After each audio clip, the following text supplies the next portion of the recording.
नामाचा उच्चार करत असताना, तोंडाने नामाचा, देवाच्या नामाचा उच्चार करत असताना त्या नामाच्या पलीकडे नामी आहे, म्हणजे ते एक तत्व आहे. एक तत्व नाम भिडधरी मना हरीशी करुणा येईल.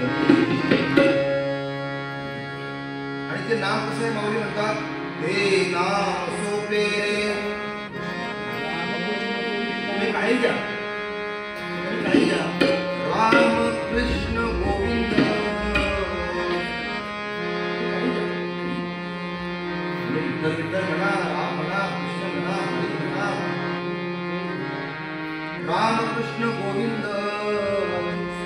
परंतु म्हणताना कसं म्हणा, वाचेसे सद्गद जपे आधी आधी. सद्गदित अंतःकरण आहे. नामस्मरण करताना आपण सद्गदित व्हायला, माऊलींचं म्हणणं आहे. सद्गदित अंतःकरणानं आणि सगळं काम, सगळं जे काय असेल ते बाजूला ठेवून, सगळं बाजूला ठेवून आधी म्हटलेलं आहे. आपले काही शब्द जे संतांनी तिकडे ठेवलेत ना, त्या प्रत्येक शब्दाचा आपण विचार जर केला ना, मला असं वाटतं की काही परमार्थ अवघड नाही. अतिशय सोपा संतांनी परमार्थ करून ठेवलेला आहे. अतिशय सोपा करून ठेवलेला आहे. एक तत्व नाम, एक तत्व. आणि असं असलेलं तत्व हे आपल्याला आपल्या अंतःकरणात, म्हणून मी नेहमी काय करतो, जेवढं सोपं करून सांगता येईल तेवढं सांगतो. एक तत्व आणि ते आपल्या अंतःकरणात हाताने करावे काम. प्रश्नच ठेवत नाही मी तुमच्या समोर. मला असे काही सद्गुरू मिळाले ना, ते प्रश्न सतत सद्गदित आणि आधी आणि सतत घ्यायचं म्हटल्यानंतर काम कधी करायचं सांगितलं नाही. इकडं कामामध्ये काम, काम सोडून नाम, त्यामुळे तुमच्या मनात हा प्रश्न आहे ना, तो काढून टाका. आता बाबा मी माझा व्यापार, मी माझा व्यवसाय, मी माझी नोकरी, मी माझं जे काय असेल ते, हे सोडून मी काय कसं करणार आहे नामस्मरण?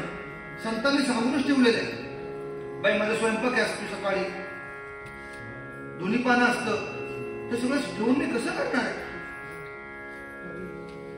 म्हणून म्हटलेलं आहे कामामध्ये काम, काही म्हणा राम नाम. जाईल भवश्रम, भवश्रम म्हटलंय, भांडे कोणत्याचे श्रम नाही. कष्टाचे, श्रमाचे, दुःखाचे प्रकार आहे.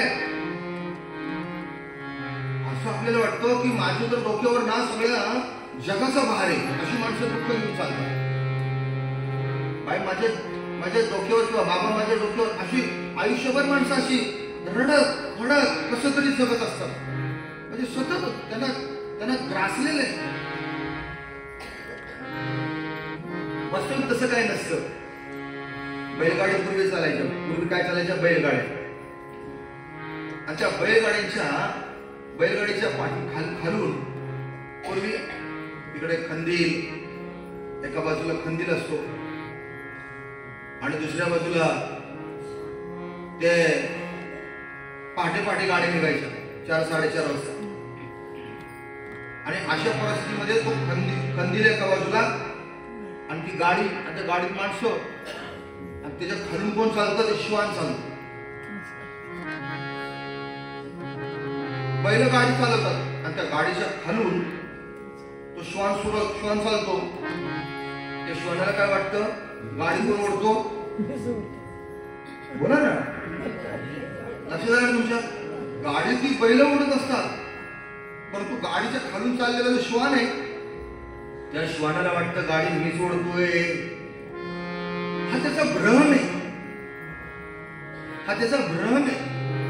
आणि म्हणून मी नेहमी सांगतो, वृक्षाचे पान हाले ज्याची सत्ता, राहिली अहंता मग मोठे, राहिली अहंता मग मोठे.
ज्याची सत्ता.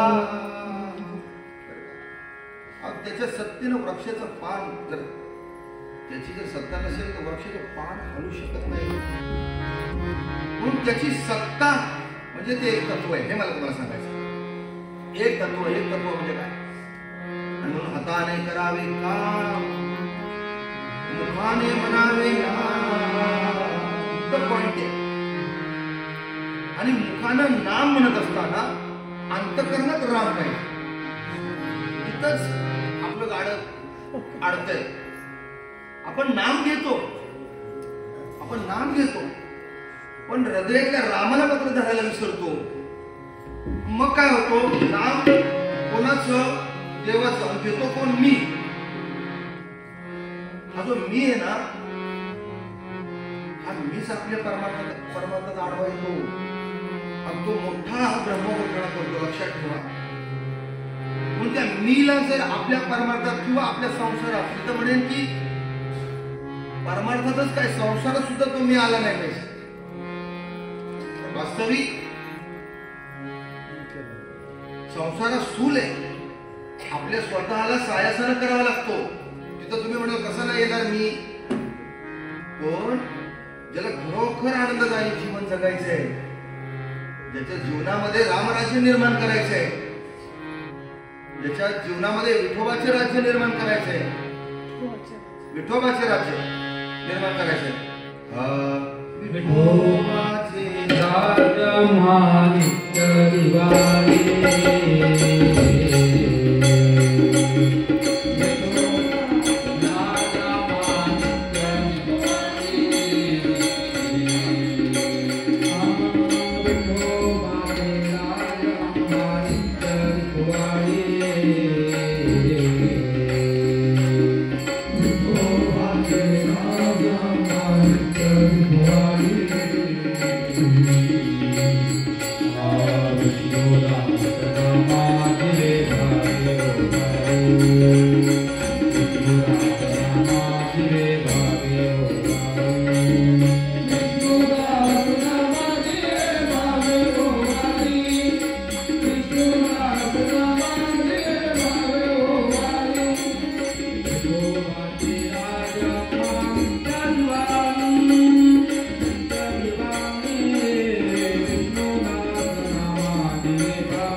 विकारांना मारा या व्यासपीठावर तुम्हाला सांगितलं जाणार नाही.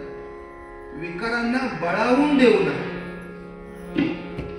लक्षात ठेवा मी काय म्हणतोय. विकारांना आपण काबूत ठेवलं पाहिजे. बरं का?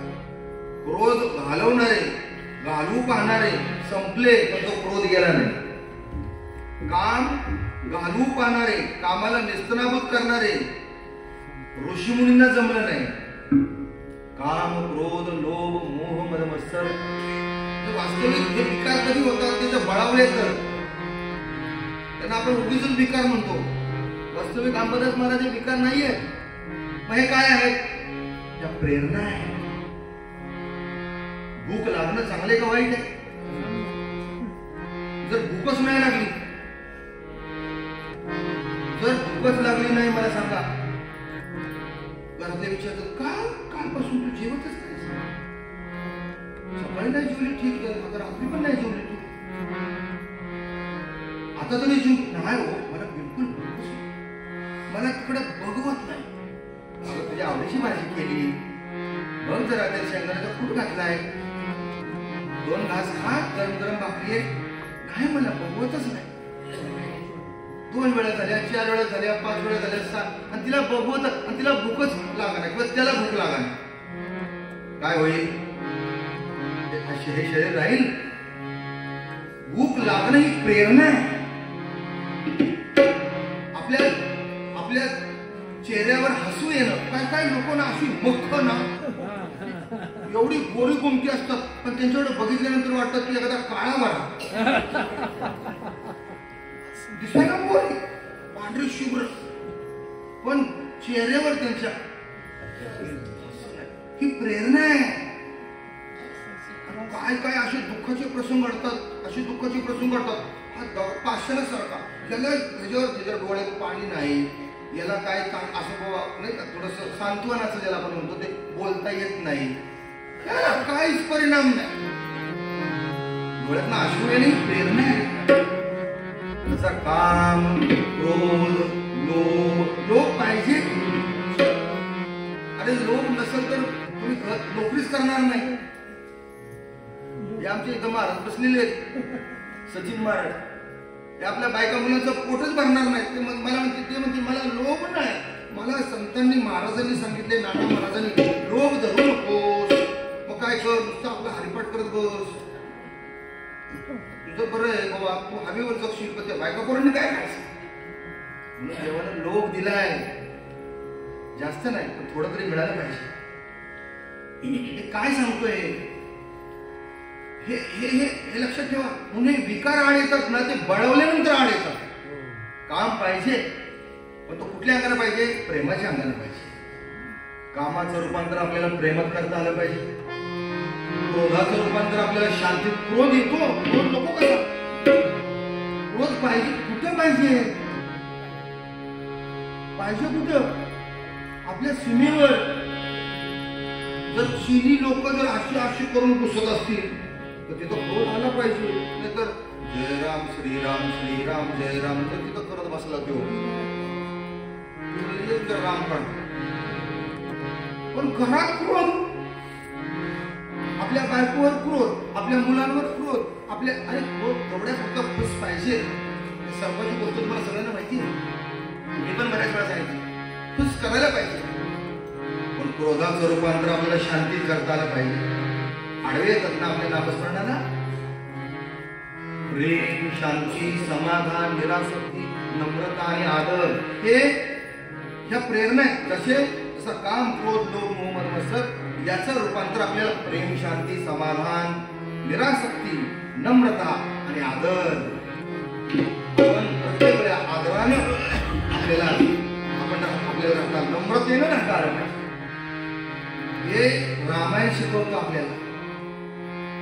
हे का सांगतोय? काल सांगितलं लक्ष्मण म्हणजे कोण, भरत म्हणजे कोण, जो भक्तीत रक्त म्हणतो. आता शत्रुघ्न सांगतोय मी, हा विषय तो शत्रुघ्नच आहे. हे शत्रू आहे असं आपल्याला वाटतं. हे विकार म्हणजे शत्रू आहे, हे शत्रू नाही. ते आपला हनन, ते शत्रू, हे विकार म्हणजे शत्रू कधी हनन करतात? जर ते बळावले तर. तिकडं जर नामाची जोड असेल, विकार रूपी शत्रूंचे त्याचं मन हनन करतं. पण हे मन जर शत्रुघ्न झालं तर काय करतं? हेच मन तुमच्या जीवनामध्ये राम राज्य निर्माण करतं. हेच मन तुमच्या जीवनामध्ये राम राज्य निर्माण करतं. आणि आता राहिली तिकडं जनकपुरीला, जी जन्माला आली आहे ती सीता. सीता म्हणजे शांती, शीतळता. शब्द उच्चारल्यानंतर बघा ना, चिंच म्हणल्याबरोबर काय होतं? सुळे येत ना, चिंच म्हणायचा अवकाश, सळ सळ सळ सळ. एरंडेल म्हणल्याबरोबर, एरंडेल घ्यायच्या आधीच एरंडेल घेतल्यासारखं तोंड होतं, म्हणजे चेहरा होता. काय बघा शब्द आहेत. आणि म्हणजे त्याच्यातले जर गुण जर आपल्याला माहिती असतील, तशी शांती. शांती ओ महाराज, शांती वरते नोहे सुख.